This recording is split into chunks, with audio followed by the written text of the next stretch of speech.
Hey there, welcome to School of Emo, the podcast where we dive into the world of emo, pop punk, and everything in between. If you've ever found yourself in your car screaming the lyrics to Taking Back Sunday, wearing way too much eyeliner in the early 2000s, adding a buckle or a chain to every outfit you've put on, you are in the right place. I'm Erin Judge, and each week I will be your fellow student, guiding you through the music, the culture, and the history that shaped an entire generation of angsty teens. I am not the teacher of this school. I am a fellow student, here to learn alongside you and from you. Together, we will cover a lot of information that doesn't really matter, but will remind us of the days of stalking MySpace channels and getting lost in chat rooms. So connect your dial-up, turn on your webcam, and let's go to School of Emo.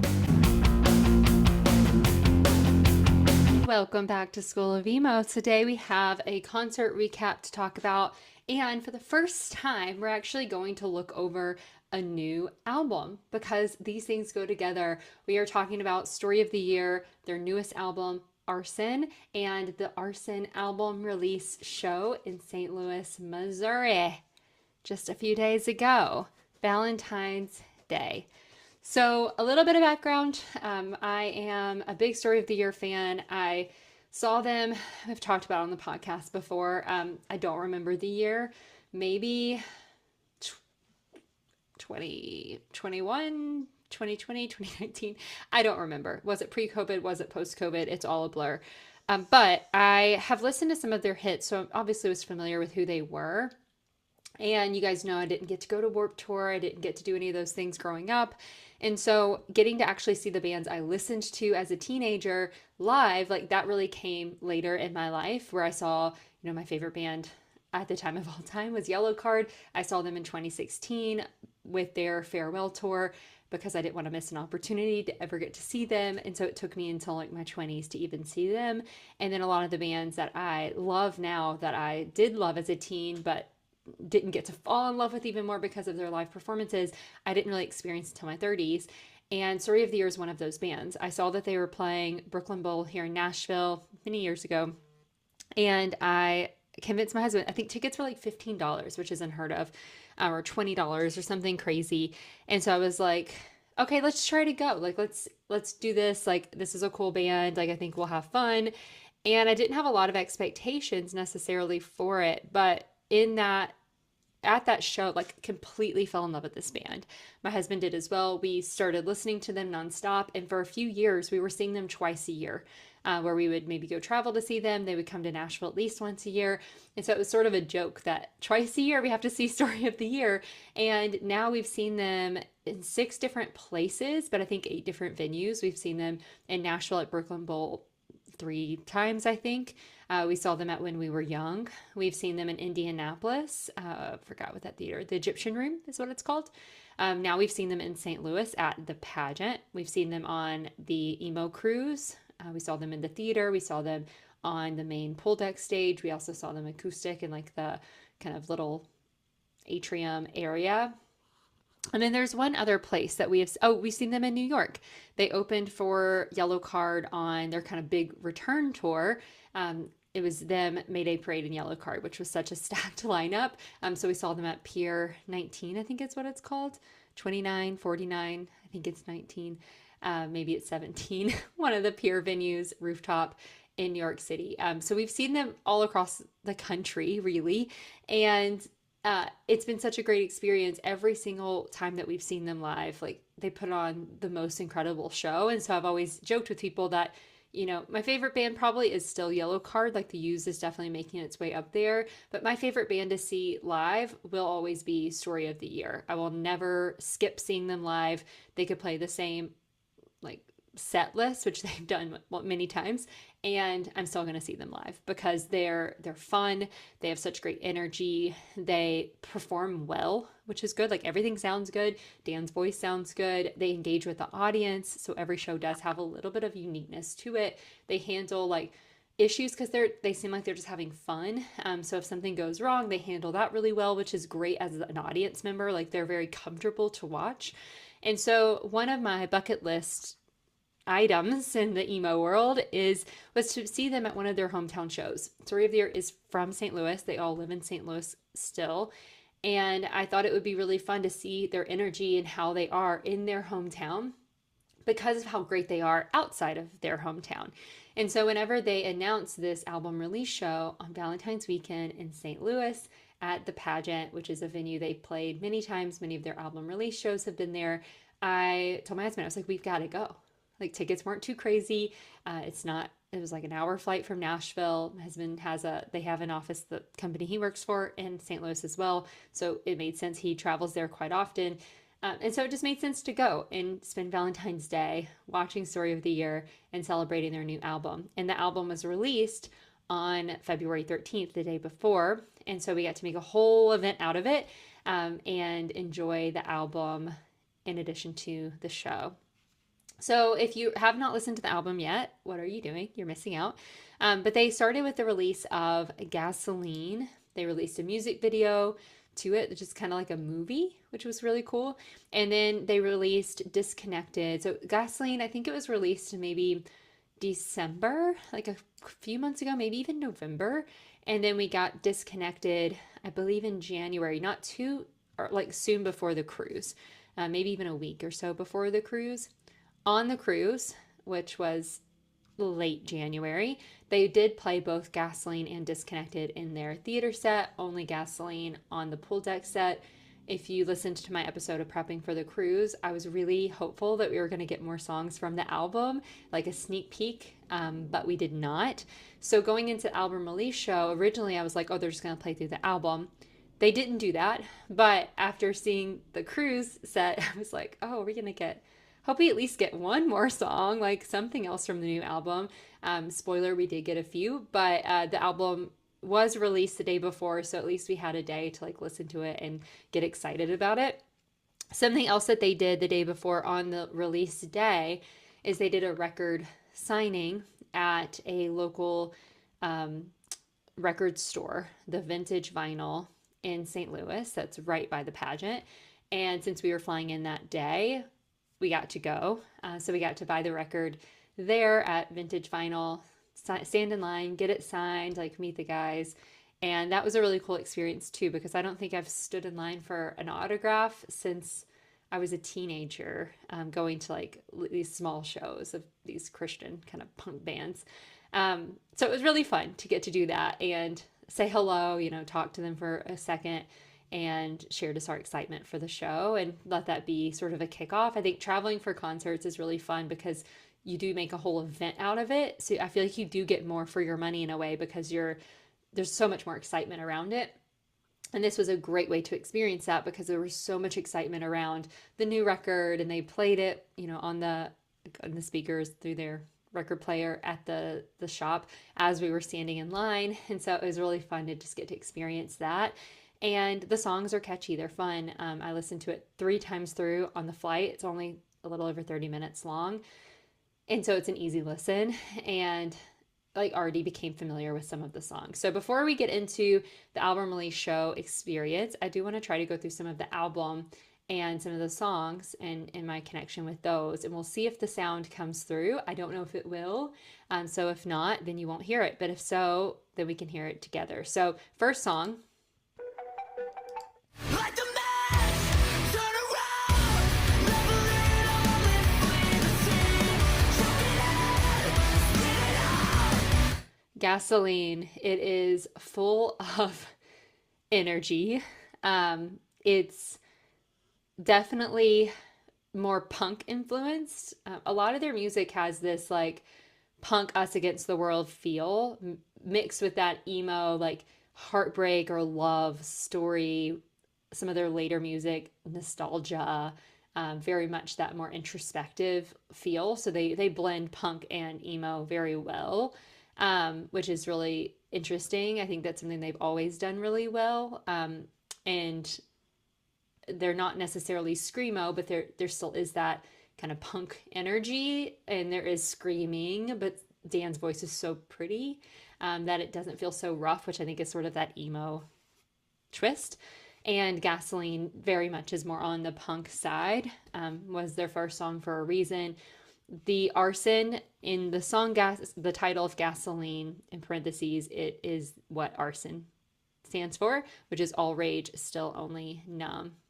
But this was the first song released, and I was so like, if you listened to the Tear Me to Pieces album, I compare this to maybe War, where it's like, oh, like in your face, like, this is kind of intense. Like, what are we going to get from the rest of the album? Like, it feels more in your face, like kind of angry in a way. Again, us against the world, like burn it all down, which is really interesting. And then the second song that they released, Disconnected. Can't wake me up, 'cause I don't sleep, and I've said too much, now you can't reach me.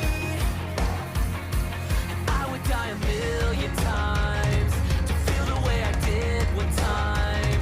I wish that I could make you see it's not the way it had to be. I'm sick of being dead. So this definitely is that blend of introspection with, I think, a punk sound, which a lot of emo is, right? There's a little bit of hardness, roughness to the sound, but the lyrics are more introspective. And this is very much that. It's very much connected to, like, I'm disconnected from everything in my life. Like, I want there to be, I mean, connection, which feels cheesy to say because of the name of the song, but it's what the entire song is about. And one thing that they do in this song that's really interesting, and I think is different than Tear Me to Pieces, is you start to see, I don't know what the word of this is called, but where kind of the flow of words is a little bit of a play on like maybe syncopation or the beat. Like it's not so straightforward where it's like 1, 2, 3, 4. It's like 1 and 3 and, it's like a little bit of a different flow to the words, which is so addicting to hear. And this song especially has like 3 different major parts of the song where it's like the first part of the verse to the bridge into the chorus. They're all kind of different. They feel different in their pacing, not completely different, that they have like off the signatures are different. Like it's still a 1, 2, 3, 4, but where the words flow are different, and the pace of them and just the energy behind them, and then it builds and then kind of goes back, which I think is really interesting from just a sound perspective, and something that I really loved. Like the first time I heard the song, I was like, I don't know, and they put on a music video with it, and I was like, I see it, like interesting. And then after a few listens, I think I just got really addicted to the way that the words flow. And then listening to the rest of the album, like there's a lot of that in the album, which is really cool to see. So that definitely gets pulled in. I think that there's a lot more introspection in the album than Gasoline led on, in my opinion. And I think Disconnected was like the bridge to that. I would have been interested if they would have picked a different song a second. Like I understand why Disconnected was picked, but I think there's so much interesting layers to the album after that you probably wouldn't have expected. So third song on the album, See Through. Like mud, when I see love underneath fog, mix it all up water, rush. When I see me, I see blue. When I see war, I see truth. When I see love, I need proof. But when I close my eyes, it's you. Just let me close my eyes, 'cause I don't know what I might do. So this one is that play on the way lyrics flow. Very much, and more pop punk, honestly, very poppy. We got a little bit of that in Tear Me to Pieces, and there's been a little bit of that sprinkled into all of their albums, but this is a lot poppier. Whenever I first heard this song in the album, I was kind of thrown off by it because it's, to me, more poppy than what we typically hear from them. They did play this one live, and like all of their live music, like the energy of seeing them perform it was less poppy, right? I love the song, but yeah, it was really interesting to hear that. And I was like, wait, this is so different sounding. It's still very much them, but it just sounded so different. And I thought that was really interesting. I'm not sure if this is about their children. It's a very short song. Or if it's just about like perspectives as you've gotten older, but there is some introspection built into that. They'd have to speak on exactly what it's about. But very interesting. Then the fourth song, Fall Away, and this one is featuring Jacoby Shaddix from Papa Roach. Yeah, blacked out at 8 a.m. and woke up with a novel in my ear. Papa Roach part.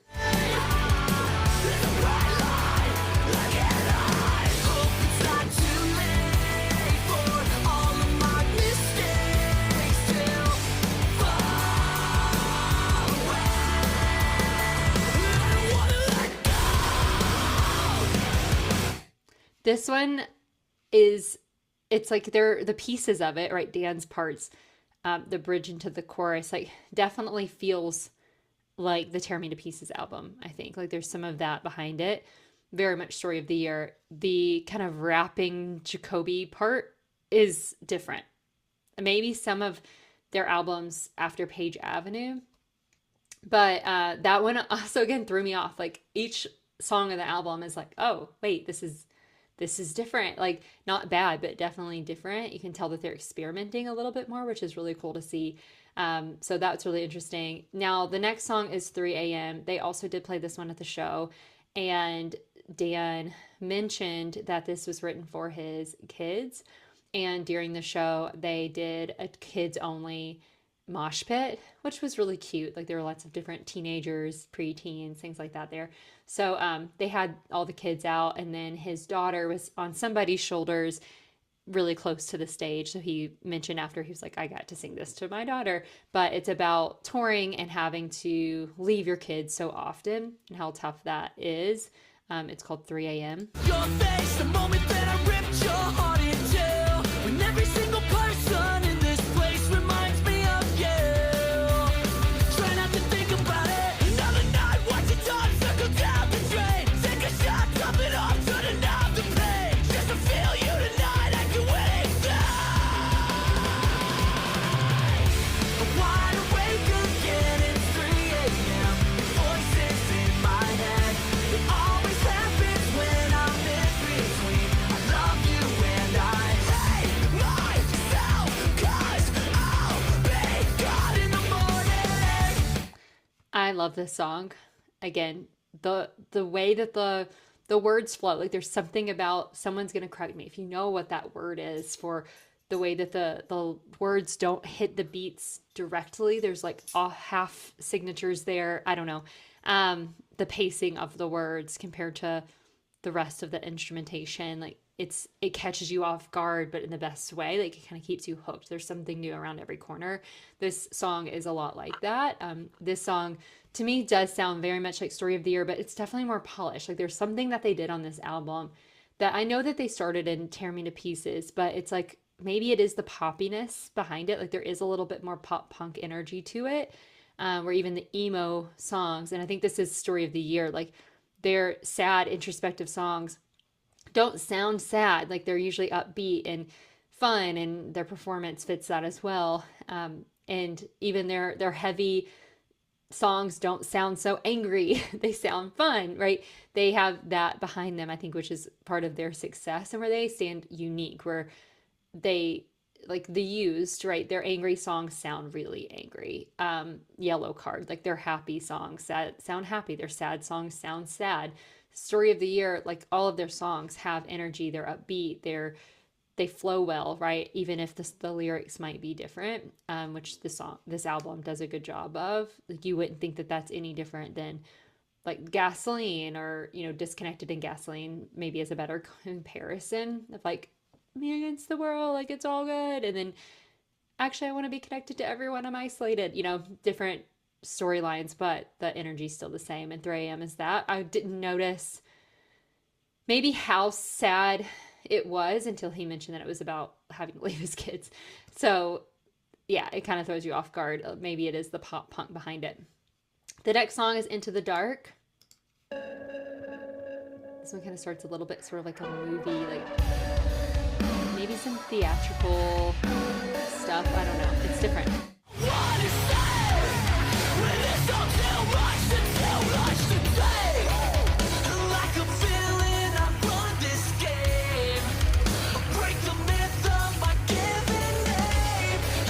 They also played this one at the show.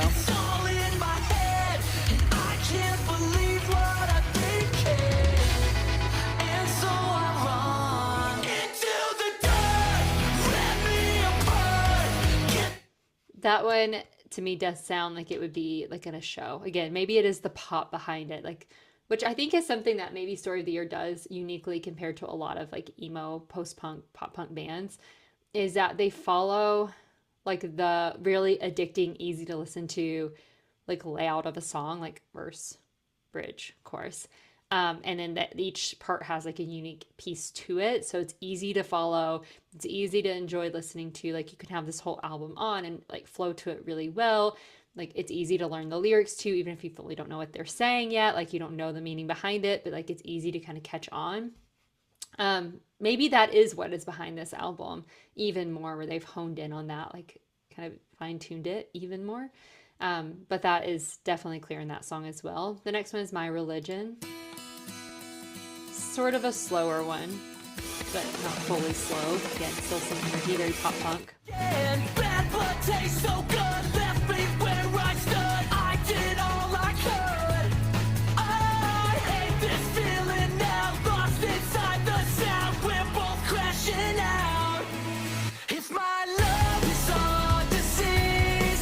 This one feels very pop punk. Very pop.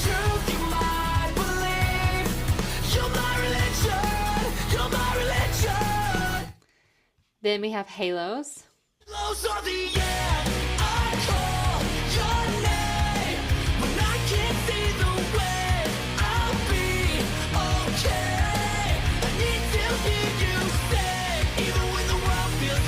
Feels like you're like driving through California in the summer, which is very pop punk.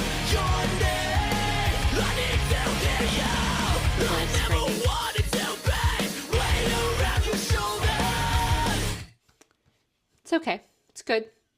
Placed well. That's when it probably will like get in there a little bit more over time. And then we have Good For Me Feels So Bad. This one I could see like on a TV show or something. It's amazing what I put my body through. This reminds me of a lot on Page Avenue. Just like a more polished kind of poppy version of some of the Page Avenue songs.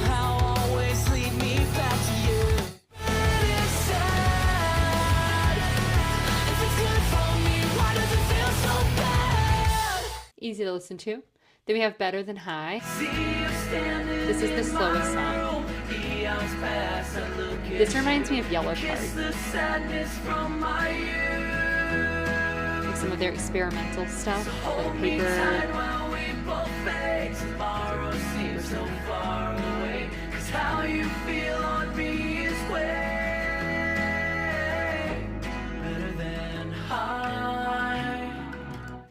That's a love song.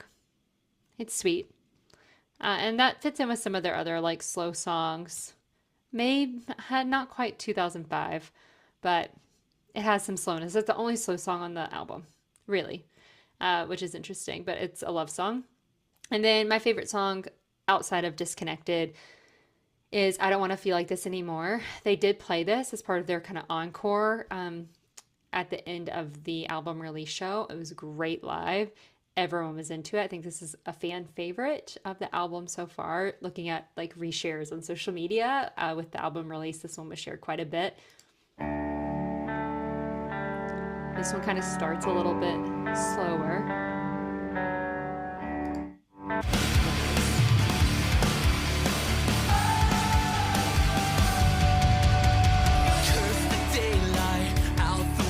It sounds really different.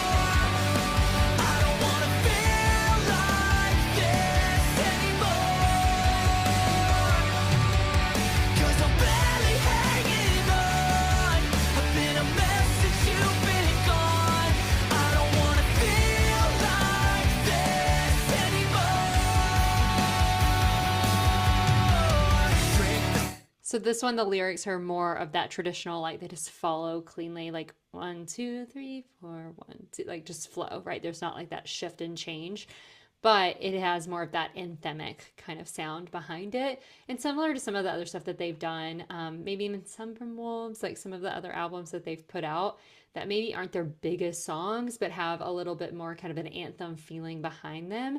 I think that one is going to continue to be a really big one, especially at local shows, just because it's something that we can all relate to. Again, it's very emo, but it still has their very clear, like, it sounds happy and fun and energetic. Maybe not quite angry. It sounds more poppy, but the lyrics behind it are very much emo, and more introspective. So if you haven't checked out the album, like, it has lightness to it. There's a lot of layers to the different songs. I really like it. Like, I'm still getting used to it. I think Tear Me to Pieces was an album that I absolutely loved. And getting into this album, the first listen through, I wasn't disappointed at all. Like, I love this album. But I was thrown off. I was like, oh, like every song, I feel like I was kind of caught off guard. And then the more I listened to it, the more I enjoyed it. And all of the songs that they played live were incredible live, as expected. I really wish we had gotten more of them live. Like, I wish they had played the whole album. I know that must be hard to prepare for. I also wish that we had gotten more of them on the cruise, because I think hearing them live, I would have been like, wait, what is this song? Like, really connected and addicted to it faster than just hearing it again. Because I think I like how they've polished their recordings more with time, but nothing beats them live, which you just can't say for everybody. And you can definitely say that for them. So that was something that was cool to experience. So looking at the rest of the show, it was at the Pageant, which is this theater style venue in St. Louis. And they had like general admission, and then there were some like seated options or kind of VIP different options. And I didn't fully like look into the venue beforehand. We didn't get there super early. This is a venue that if you do general admission, you don't have like a set seat, because there's a combination of seats, some tables, and then some standing areas. But there are some like tables you can stand by, and there are layers to the different standing sections. So you have like your smaller pit section right in front of the stage, and then one step up, there's like a little ledge area that has some tables so you can stand by. I think they even have seats along those that you can sit, like if you're on the front row. And then there's a decent amount of standing space behind there that you stand in. Then there's another step up from there that has some tables, seats, and then the bar in the back, but there's standing area all around that. And that wraps around the entire stage, those 3 different layers. And then they have a balcony area with seats and more theater style, and then some standing areas behind the seats. So I think that the top areas where you could buy like seated seats for, I wish that we had done that, like maybe towards the front of that row. But we wanted to be close. I thought it would be more like a traditional venue where it was more of a longer floor. Figured we'd stand maybe towards the back. But we stood on the second level of stepwise. So there's the pit. We were that second level up in the middle and found like a decent spot to stand. There were people near us that were apparently really big Story of the Air fans. They would not stop talking about how they, like one guy in the group went to school with the guys, and they were very braggy dudes, which was fine.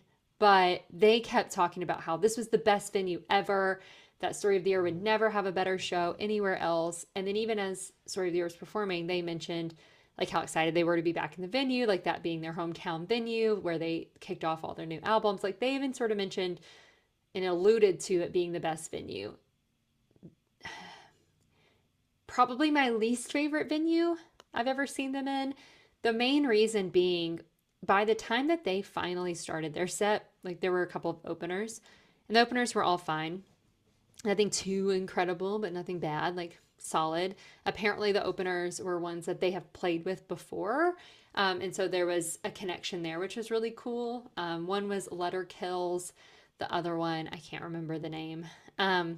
But they were, I think, also local bands. Or one was from California, but I guess somehow they had played at that venue together for another album release, like way back in the day. And so there was that connection, which was cool to see. And so for those, like, people were there and we thought it was full. But by the time Story of the Year started, like, the group that was being really braggy, they doubled in size, like, very rudely, which is fine. Just a bunch of dudes. And then even where I was, like, people started cramming in. And because there were all these tiers and kind of segments to the different standing areas, once you were kind of crammed in by the time the set started, it was very hard to maneuver in and out. It became a little hard to see, but that was doable. Like, that wasn't as big of a deal. It felt very intense impact. And I can't imagine how it felt on the actual pit floor because there's not really a way to get out easily because there's a lots of kind of gate looking walls and then there's stairs, but very hard to maneuver through. So it felt very claustrophobic. And it was probably just where we positioned ourselves. Again, if I knew this going in, I probably would have gotten there earlier to get one of those like front spaces at one of the aisles, or I don't know, figure out a different approach or possibly get some seats upstairs. But something to know if you ever go to this venue. And then during their set, this was, so we had just seen them on the cruise, and one was outside on the pool deck in the middle of the day. One was a theater set, but it was very dark inside. Like there were not really many lights on the stage illuminating the band. They had these like strobe lights behind them, and so it was pretty like dark with strobe lights, which made that packed kind of claustrophobic feeling a little bit more intense. Like I felt very overwhelmed and anxious during different parts of the show. And I didn't necessarily feel unsafe because of the people, but it felt very unsafe from a venue perspective and just the setup of it all, which I've never felt at one of their shows. So that was tough. And probably because I was also tired. Like we traveled there, it was raining all day. So we were trying to navigate St. Louis in the rain. St. Louis itself is not the greatest place to travel to. It was okay, but not necessarily great. Kind of, I didn't realize how like dead St. Louis would feel. I didn't look that up very well. And so it was quiet. There wasn't a lot to do and it was raining. So it was pretty exhausting. Drivers are not very good and you kind of have to get cars everywhere. Like it was interesting. So I was probably just tired to begin with. People were smoking weed near us, like full on, like joint lit up. That group of guys that apparently knew the band, but we're not. We're just in general admission. So that was a little overwhelming too. It was just, there was a lot happening, very overstimulating. So, probably one of my least favorite experiences. Checked off my bucket list, so excited that I went. Very happy to do the album release show because, again, I like this album. Like, it was fun to be part of that. I don't think I would ever go back to this venue. I probably would never travel to St. Louis again, honestly, but not the best. So, if you grew up going to this venue only and you've never seen them anywhere else, I encourage you to actually see them in other places because it's just as good from their performance standpoint. I think other venues are better. My 2 cents. But the show itself, they played for about an hour, maybe just under an hour and a half. And they did a lot of their big songs. They wove in those songs I had mentioned from the new album throughout the set. They did play 2005, which they only played acoustic on the cruise. They played a lot of other songs from the cruise. They did that kids only mosh pit. They did one set and then they did kind of go off stage and do like a little encore, which was, it was the I Don't Want to Feel Like This Anymore and Until the Day I Die was the last song, which makes sense. So the set list was incredible, as always. I'm trying to think of any big moments in the show. Ryan did like come out. So the little tables I'd mentioned on like the different tiers, like another band had done this too, where he came out and then like stood on that table. So maybe it's something that a lot of bands do in that venue. So Ryan, during one song, came out. Maybe he knew this group of guys because he went to one specific spot, stood on the table to play through like half of a song, and then made his way back to the stage, which was fun. Dan didn't really come out, so there wasn't a lot of that, but a little bit, which was cool to see. But yeah, it was a solid Story of the Year show. Like nothing bad happened. Good energy, like as always. They kind of joked around with the audience as always. It was fun. It was fun. The merch was not. It was fine. Like we we're hoping for like a specific catch print poster, something to commemorate like Indianapolis at the pageant, the album release. They didn't have that, but they did have signed gasoline kind of movie poster styles. So we got that just to at least commemorate the trip and the show. And I might add something that says Indianapolis or the date, but even if it doesn't have that on there, it's a way to commemorate it. We also have the album signed that we got the day before, which kind of commemorates that as well, which was a lot of fun. But really, that was it. My husband felt the same way. Whenever we debriefed, like we were both feeling kind of the same way about the crowd. Like it was a little overwhelming. The space was intense, and I felt like by the time that we realized that, we couldn't really get out, and that was a little tough, but nothing bad happened. And everyone overall was nice. It was just, I think, not very respectful of space, like that crowd beside us. Like we were standing pretty close to the people in front of us, and they just literally like pushed their way through and stood like directly in front of my husband. And that same guy then stood directly in front of me and like was Snapchatting multiple girls the whole show. And there was just a lot of that. Some other, like a girl with her son in front of us, and he clearly didn't want to be there. I think he was overwhelmed, and she was like kissing him on the lips and then yelling at him for being clingy and like throwing him all over the place. And then she was on social media the whole time. Like she would freak out whenever a song played, record some of it, and then be on social media throughout the rest of the song. So there were like those moments where I just don't think it was our crowd. Again, that's where the cruise really is so special. And the sets that we saw them on the cruise were some of the best sets I've ever seen from them.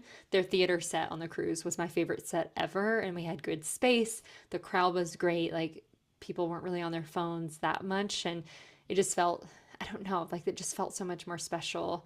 And I think that's what I was expecting. I was expecting the show to be people just in it, living it and excited and part of it. And I had higher expectations than the reality of it from like the crowd environment standpoint, not the band. The band lived up to every expectation as they always do, but the crowd, not so much.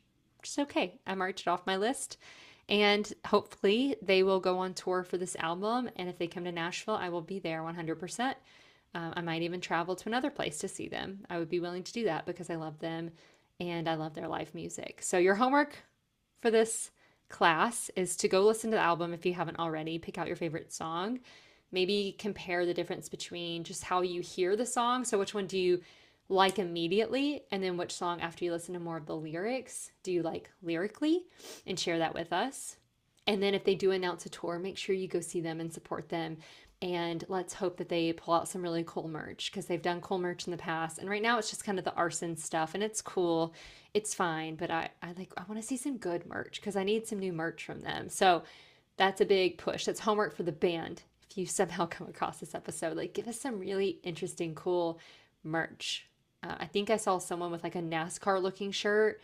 I thought that maybe they had bought at the show. Maybe it was already sold out by the time I got up there, but like that was cool. So like more of that. Give us something creative, because I know you guys are capable of doing it.